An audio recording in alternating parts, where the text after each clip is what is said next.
ang sinabi ng Diyos,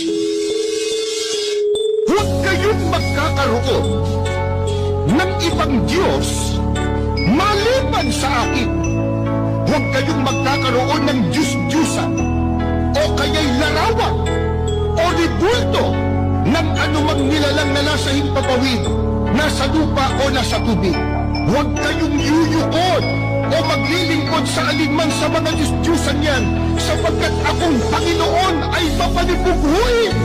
Parurusahan ko ang lahat ng aayaw sa akin, pati ang kanilang mga anak hanggang sa ika-4 na saling lahi.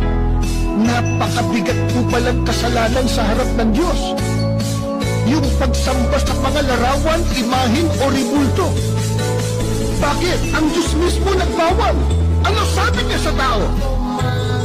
Huwag kayong magkakaroon ng ibang Diyos maliban sa akin.